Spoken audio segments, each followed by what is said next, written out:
Oh, so much for summer. All disappeared. Oh, hello there. Welcome to Driven It Storytime.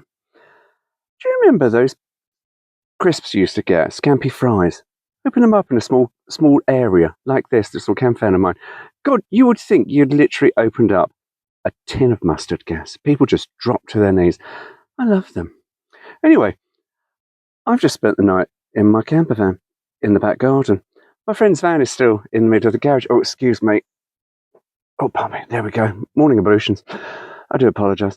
Anyway, yes, my friend's camper van is still in the middle of the garage, and well, my van is outside, so I'm like, well, I might as well just camp in it. Neighbours think I'm mental. Got a perfectly good house just behind these curtains, but yeah, just fancy sleeping in. I get a good night's sleep in this little box of mine. I really do.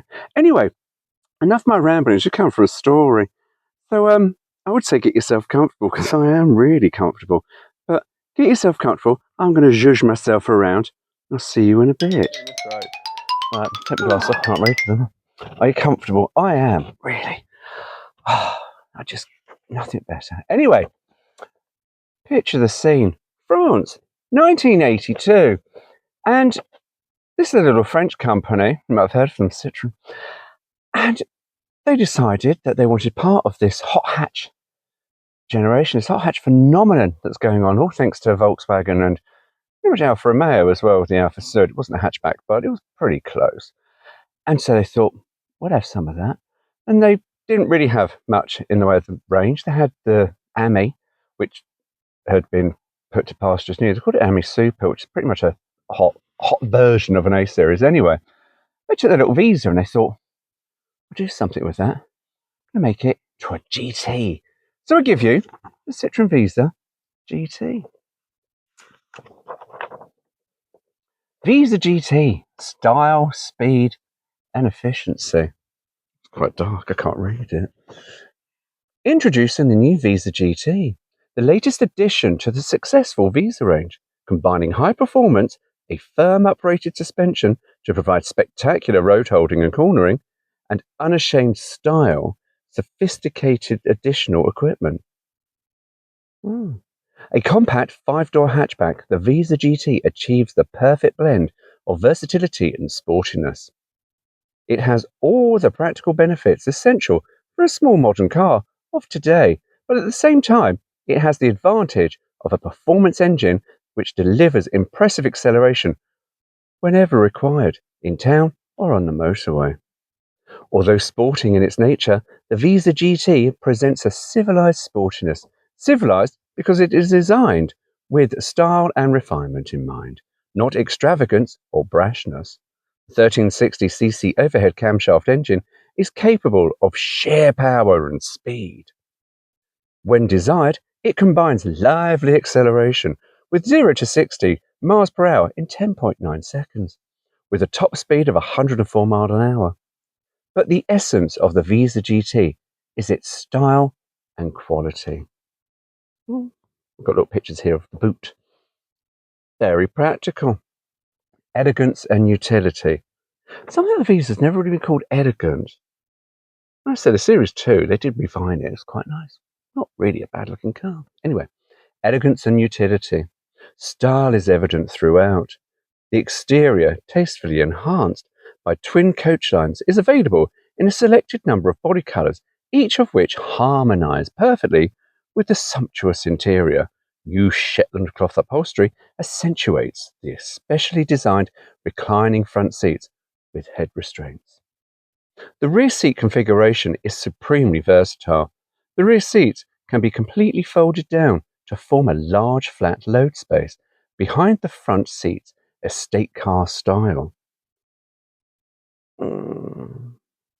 They can also be folded down independently to enable the Visa GT to accommodate a third person, in addition to that awkward load.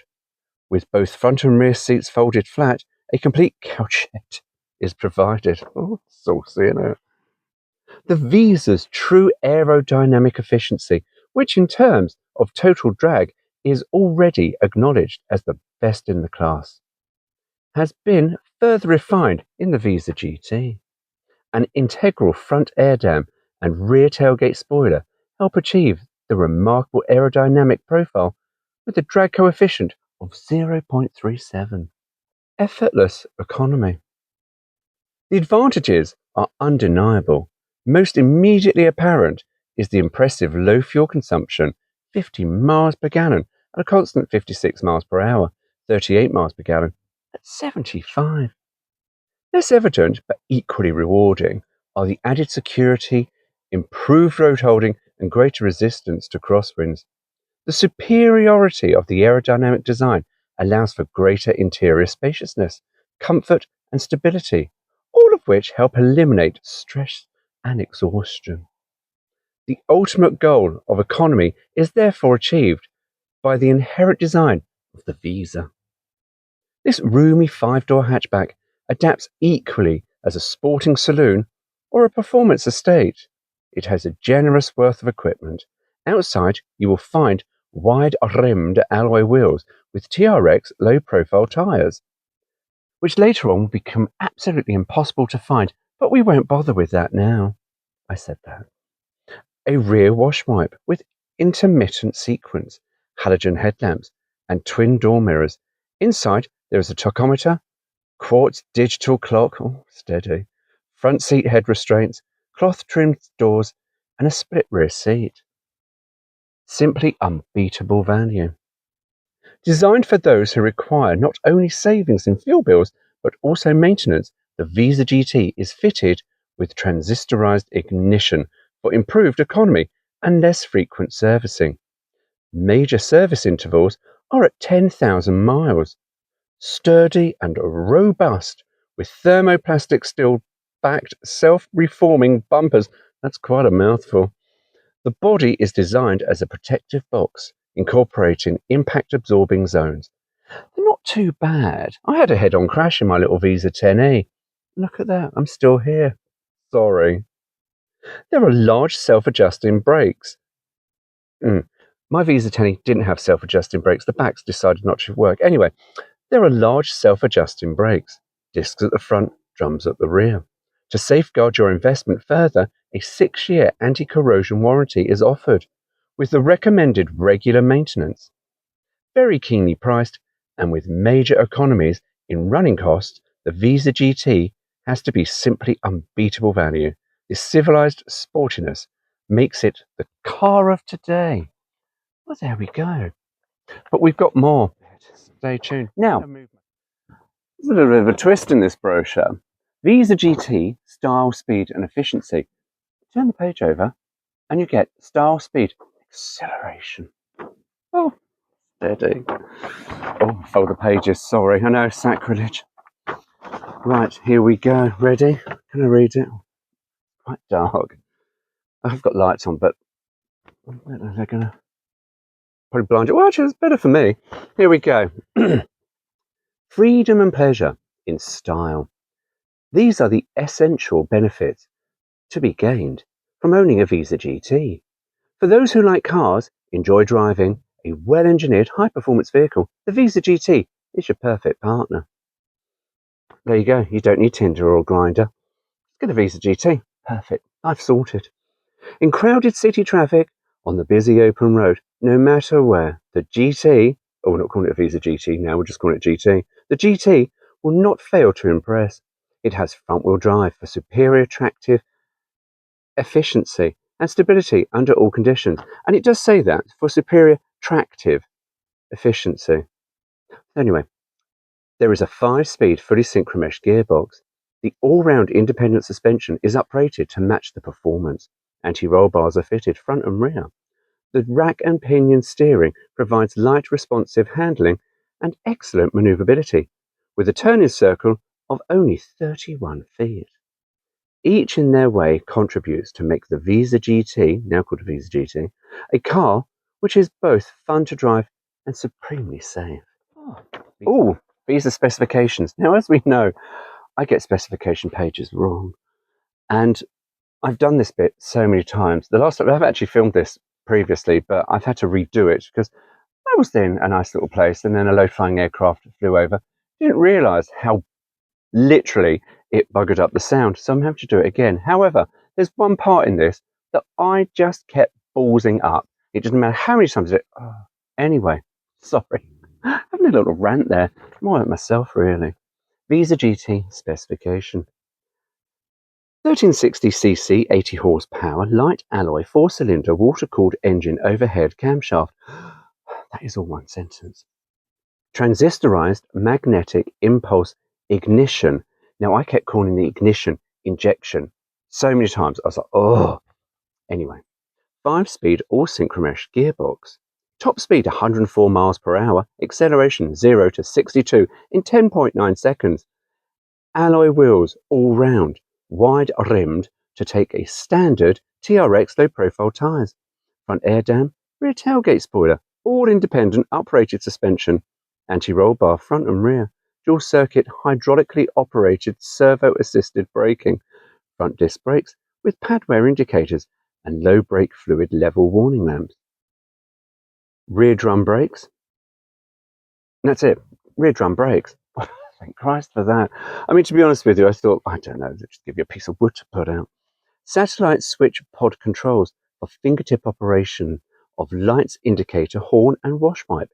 Tachometer, digital quartz clock, reclining front seats with adjustable head restraints, Shetland cloth upholstery for seats and door pads, individually reclining split rear seat.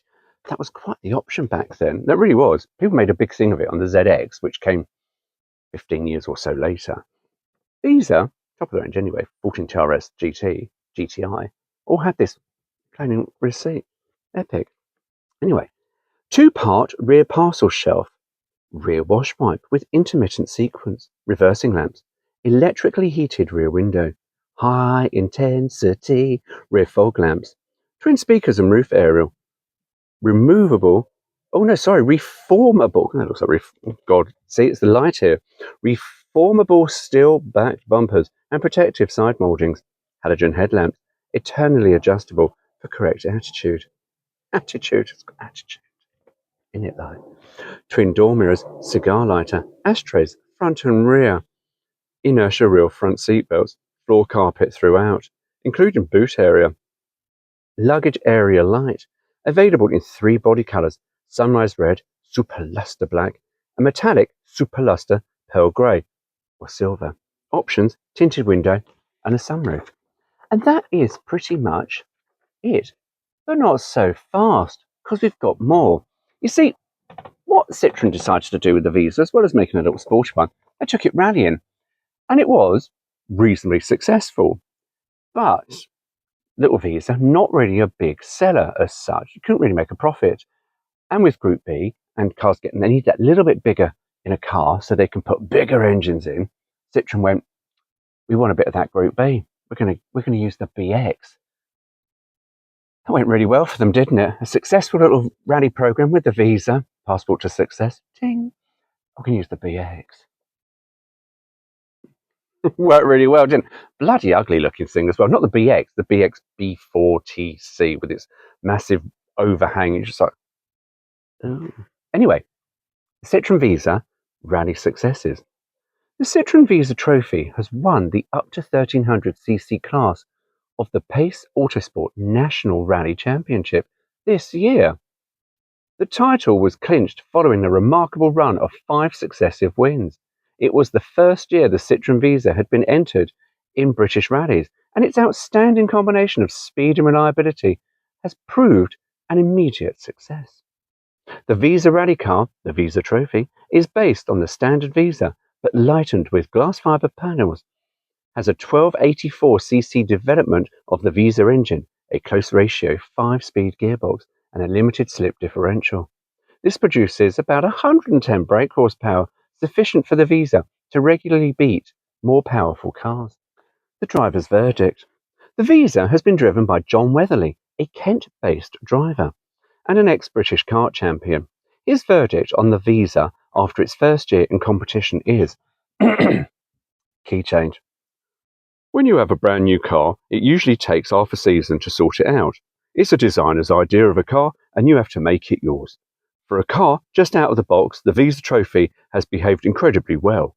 We have not had to correct any major vices, only alter minor things to suit my driving.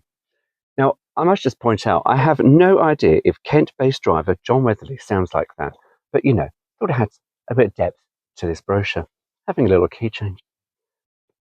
Future trophies. The Citroën Visa's next major appearance will be in the RAC Rally in November. Teams of Visas will come from France and England to provide a strong challenge in their class. Following the initial success of the Visa Trophy on the continent and in Britain, Citroën's competitions department has ambitious long-term plans for the Visa as a rally car. 4 Visa prototypes are already being tested in preparation for a direct challenge on the World Rally Championship. And as we know, that didn't happen because it went to the BX. But there were some really good, look on the line, there are some phenomenal pieces of kit out there that they did to the Visa. The Visa will become a major force in international rallying. No, they're going to put the BX there and then it all went fucking wrong. Oh well, they're lost. And so we go to specifications, and it's not really much to tell you really, apart from what I've already read through here. So there we go. Anyway, it's morning. I've got a coffee there, and I like sleeping in the back here, so I'm climbing in the back. Have another hour or two of shut-eye. Night, or good morning, I should say. I like it back here. Oh, ow.